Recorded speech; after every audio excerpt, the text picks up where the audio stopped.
In the late 7th century BCE, the Kingdom of Judah was a geopolitical afterthought, a tiny, isolated node, as the map zeroes in on Judah, bordered by rapidly expanding, highly aggressive empires. The standard prophetic text of this era operates top-down. A designated messenger speaks to the population on behalf of God. The book of Habakkuk reverses the structure entirely. Here, the prophet speaks directly to God on behalf of a fractured society. The opening chapter is an aggressive interrogation. Habakkuk catalogues the internal violence and legal corruption paralyzing Judah and demands to know why a deity who claims sovereign authority is sitting in total silence. This establishes a deep dialectical tension. If the divine is absolute justice, how does it actively tolerate the internal rotting of its own covenant people? On paper, the reign of King Josiah looked like a golden era of religious reform. In reality, those sweeping national mandates masked a society that was already irreparably broken. Josiah's external reforms were triggered when, taking the throne at age 8, he had the temple cleared and rediscovered a lost physical copy, as the scroll appears, of the Deuteronomic law. But rediscovering a physical text could not erase the systemic damage embedded 2 generations earlier by Josiah's grandfather, King Manasseh. Manasseh instituted an aggressive program of syncretism, culminating, as the camera begins to pan, in the state-sanctioned sacrifice of children in the Valley of Hinnom. The mechanism driving this collapse was an accelerating pattern of generational amnesia. Previous generations had sworn active oaths at foundational geographic sites like Mount Gerizim. By Habakkuk's time, those markers of memory were buried, replaced entirely by empty, localized rituals. Josiah's mandates were entirely external. Because the population lacked the internal, cardiovascular conviction required to sustain the covenant, the society was already effectively dead. It required an external intervention. The divine response to Habakkuk's interrogation is brutal. To deal with Judah's internal decay, an external force is mobilized, the rising Chaldean or Babylonian Empire.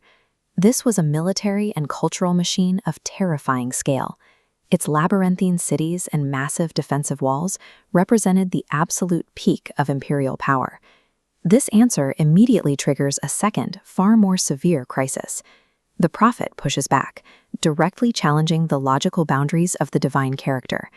If God is absolutely pure, how does he utilize an aggressively impure, violent empire to execute justice on a comparatively lesser evil? Does utilizing an evil instrument compromise the purity of the user? In Chapter 2, Habakkuk assumes the role of a watchman.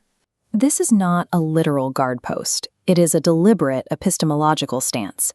He anchors himself in a sustained state of fasting and intellectual inquiry, refusing to move until the divine provides a logical resolution to the contradiction. The second divine response outlines a strict logical progression. It maps the internal decay flowing directly into the external judgment of Babylon. But the sequence does not stop there. God issues 5 precise woes, declarations of doom, directed squarely at the systemic violence of the Babylonian war machine itself. Here is how the sequence resolves. The very traits that make the empire an effective instrument of judgment are the exact mechanisms that guarantee its eventual self-destruction. The 5 woes demonstrate that the empire's collapse is a structural consequence of its own behavior. Yet the deeper ontological problem remains. How does absolute purity interface with such concentrated impurity in the first place? The resolution requires addressing the core flaw in Habakkuk's underlying premise. The prophet was operating with an inverted model of divine holiness. The human model treats purity as fragile.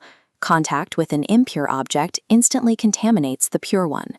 The divine model operates in reverse. When the impure element makes contact, the pure core remains unchanged. The impurity is consumed and overwritten. This is why the angelic declaration in Isaiah chapter 6 repeats the word holy 3 times. It establishes an absolute maximum value, an unalterable attribute of the divine nature. We see this precisely applied in the New Testament accounts of Christ touching a leper. The physical disease does not transfer backward into the pure vessel. The pure state flows outward, overriding the corruption. Absolute holiness is an aggressive, conquering vector. It cannot be compromised, even when utilizing the violent mechanisms of the Babylonian Empire. Once Habakkuk grasps this framework, the initial paradox dissolves. God's use of a violent pagan nation is no longer a threat to his moral integrity. The divine can perfectly interface with the darkest components of human history to execute strict justice without absorbing a single drop of their corruption. This realization triggers a sharp structural break in the text. By chapter 3, the rigorous dialectic questioning ceases entirely, replaced by a detailed psalm of submission and praise. Habakkuk forces the issue until the logic holds. His inquiry proves that absolute purity and relentless justice coexist, operating effectively even through the most brutal instruments of the ancient world.